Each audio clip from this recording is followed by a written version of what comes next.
Okay. Welcome everyone to the Everything Show 119. I am your host, Matrix Lord 212, and I'm with Beefhead. What's up, Beefhead? Good evening, speaking to you in high def. Hi, Beef. There you go. What's up, Jeanette? What's up, Tim? What's up? What's up, Brian?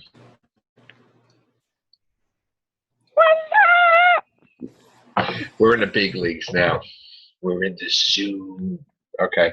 Now, I had lost the podcast. Great part. Yeah. I had read, look at that, Dan Slott's signature, Silver Surfer #1. Now, we did a podcast. We did a Google Hangout, and I lost half the Hangout, which was a shame. But again, I read Silver Surfer, which was for all ages, right? Not rated adult. Everybody can read this, okay? It's also, besides Dan Slott, who writes it, it's by Michael Aldred and Laura Aldred, okay? And, of course, Dan Slott is a Whovian, so what a great book to do where you're exploring the galaxy and the universe and Silver Surfer, an alien, and now he's got a companion. So he's throwing little elements in there that we love and making the book really, really awesome. And one of the massive pluses is that it's so hard for kids to read comic books in this day and age because they rate it where they're for adults. And there's stuff in there that they just can't see, whether it be cursing or nudity or something. And this book doesn't have that. This book it's the artwork looks really classy and a certain style that some of us love, some of us may not, but I love it. And it just has like that wonderful, clean, not flashy artwork that, and then they have like things with this area that's really detailed, and it's really, I really enjoyed it. Okay. What they do is they have these characters in the Marvel Universe in space.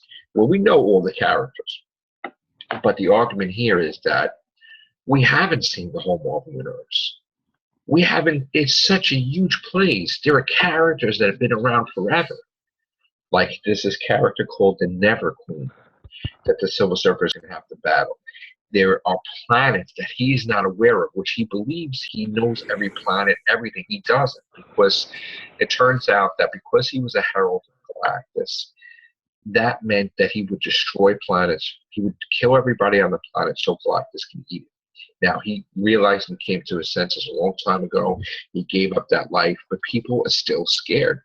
People still believe there's a chance he can go back to working for Galactus. So they find ways, innovative ways, to hide their location from Norrin Radd, which is the Silver Surfer. So he's just dumbfounded, like, oh my God, these people are not the only one. How much didn't I see? Because that's his whole thing, is exploring the universe. So now it's like an open door for him, like so many places he could go, because he wasn't aware they existed. They've been cloaked, they've been this, they've been that, and he's just in shock. So this opens up to, sometimes there are villains that don't want to be seen, so now it's like a thing where if I'm Silver Surfer and I think I know everything about the universe, I'm wrong. I need to explore. I need to find out what future threats there's going to be, what peaceful planets need my help, all this stuff. And he's got a human companion. Now, these people had asked the Silver Surfer to help, okay? And they put him in this machine. Now, whatever this machine does, they felt they would probably try to blackmail him to help him, which was a wrong thing to do. And what this machine does is it identifies whoever's close to him in the past, present, and future, which is weird. So it kind of kidnapped someone he's very, very close to try to get him as a bargaining chip to help him out, which the funny thing is it grabbed someone from his future that he never even freaking met yet. Okay? Sort of like the Doctor's daughter, where the TARDIS went crazy and it actually brought the Doctor to, it was like a paradox in itself or something. Like at one point in time, of course, she's going to be his companion, but he didn't even meet her yet. She didn't meet him yet. and it snatches her from the earth. And he's like, I don't even know who she is. So it's just a nice ride. It's nice for the kids. It's everybody will enjoy it. And I tweeted Dan Slott and I said, you nailed it out of the park. You really got it perfect with the Silver Surfer. So great job, Dan Slott. He said thank you, and now I'm hooked. Now he just costs me money every month. So I got to buy the book. Besides, he does Amazing Spider-Man and stuff like that. So and this other Spider-Man book, Learning to Crawl. So I'll be reading that regularly. So great job, Dan Slott. Well, that's great though.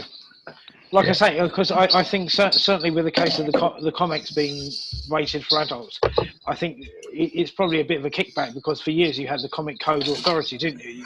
Yes. And no more Comic Code. Yeah, people hated that, and I think in recent years you have had a certain amount of kick against right. That.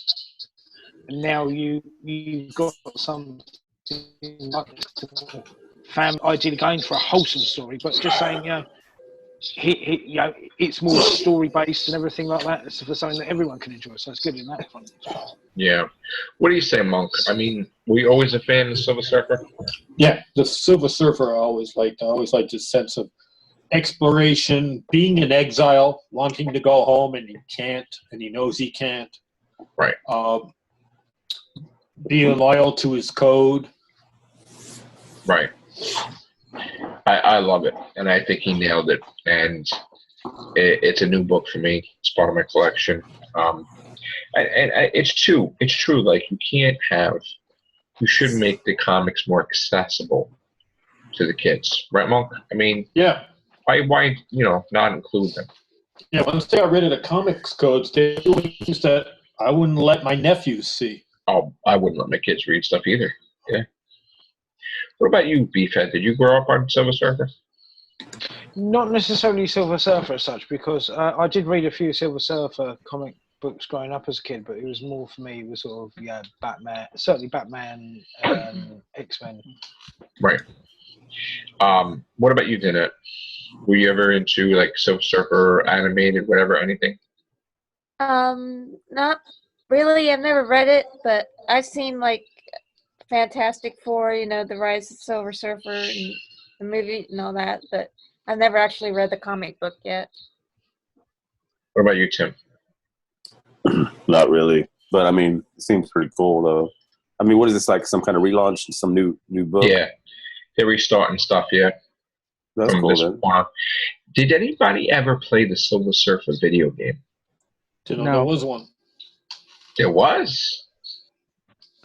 It was. Nobody ever played it? Oh my God. Never heard of it. What was that on the Atari? Freaking great. No. I think it was on. Was it on? Oh my God. It was on either. Was it the PlayStation or was it Nintendo? I'm trying to remember. It wasn't Commodore 64. I got to look into it, but it was great. I loved it. And there was even a Silver Surfer animated back in the day, too, a long time ago. Really long time ago. I didn't like his portrayal in the movie, The Fantastic Four. Yeah, now that you mention it. Didn't like that at all. And neither did Dan Slott either. Was it a Saturday cartoon kind of thing? Yeah. And it was a Saturday morning cartoon, I mentioned it. And they also had him in a Fantastic Four animated, too. Well, they do different companies that animated it, so. Brian, were you a Silver Surfer fan at one point or no?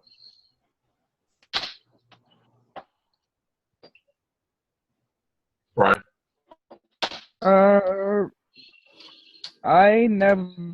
No, not really. I never read the comics or anything. Actually, the first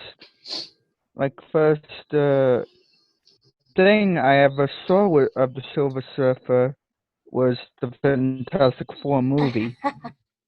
Okay. All right.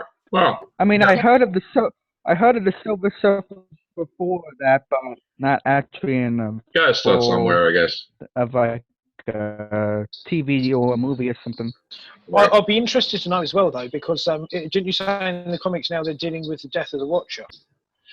That is a storyline coming up called Original Sin, where the Watcher dies. Yeah, which means that gruesome times are ahead for Marvel Universe if the Watcher. I wonder. They do have a storyline where. Yeah, so maybe you have a little bit of Silver Surfer involvement in that because he's Right. always sort of. Yes, that's a perfect thing. And also, too, Jim Starlin is returning to do another Infinity Gauntlet type story that everybody's excited for with Thanos, of which Silver Surfer, when it comes to that stuff, he'll be in the middle of it. So I'm sure Dan Slott's loving it, that his character is going to get so much exposure. And plus, why not? Because the Silver Surfer, it's his time, man. I think it's his time to shine. You know, I mean, Definitely, yeah. and I always like Thanos as a villain. No pun intended, yeah. I mean, look at one of my favorite covers was, I had a T-shirt of it too, Silver Surfer 50, with Thanos was on the cover. You know, and he's like, I think it was like a Thanos thing in the background. It was a statue or something he was destroying or something. So it's really exciting that, you know, they're getting back into space with going to Galaxy, you know, Silver Surfer, that aspect, that corner of the Marvel Universe. You know, good news. So we have only about 4 minutes left, and I got to get used to this soon. But pick up Silver Surfer #1 in comic book stores near you. Okay, by Dan Slott. Dan Slott on Twitter. Dan Slott. There we go. And hopefully Dan Slott can come on a podcast one day. I hope. He's a Whovian, so maybe he can be on the Real Whovians cast. Or I don't know if he's a Walking Dead fan, but you know, there's so many things he can come on. And so. Joe, what's his Twitter handle so people can follow him? I think it's just Dan Slott. Let me just see. I think it's Dan Slott on Twitter. He has, I think it's authorized. He has a Spider-Man symbol on it. Let me just see if I can even get to it. So if people are interested, they can follow him on Twitter as well. Yeah, follow Dan Slott on Twitter. Yeah. Could you look it up, Tim? You might be able to see it. Let me just see. Hold on. Where are we? Twitter. I'm just checking it. Hold on a second.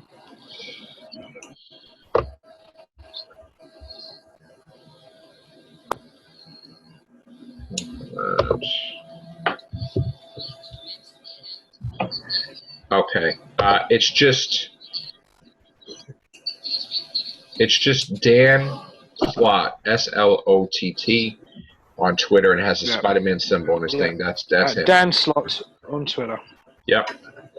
And you can check out some of his upcoming projects. Follow at Matrix Lord and Dan Slott on Twitter. Yes, and remember, Matrix Lord 212 is sending you to get this, because this is just a great comic. And tell him I sent you to get it. Pick it up now. And check out Superior Spider-Man 31, because Peter Parker came back. So, and 30. Yeah, tell him Joe sent you.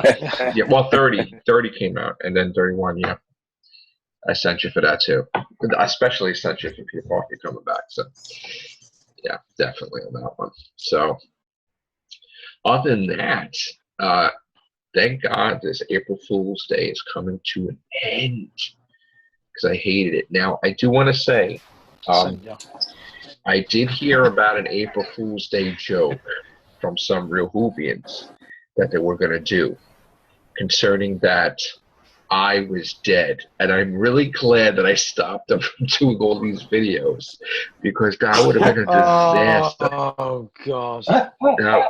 That would have been a disaster, and I would have had so many problems. So,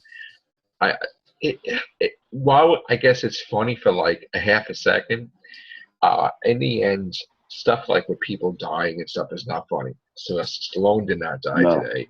Justin Bieber is not in Puppet Master movie. There is no Nightmare Before Christmas 2. There is no, this stuff went a little too far. Even with Peter Capaldi dying, he did not die. So yeah, Rory's not the master. Rory's not the master. What else? There's so much nonsense today. Like, Great. everything that came out Yeah. was just nonsense. Budget cut. BBC budget cuts. Doctor Who. Yeah. Graham Really- McLaughlin's not really Scottish. Yeah, and no Firefly, 26 episodes. All right, so thank you guys. We're gonna get cut off in about 20 seconds. So thank you for coming to the Everything Show. Have a great night. Bye bye. Take care, care. Bye bye. for now. Take care. Bye for now.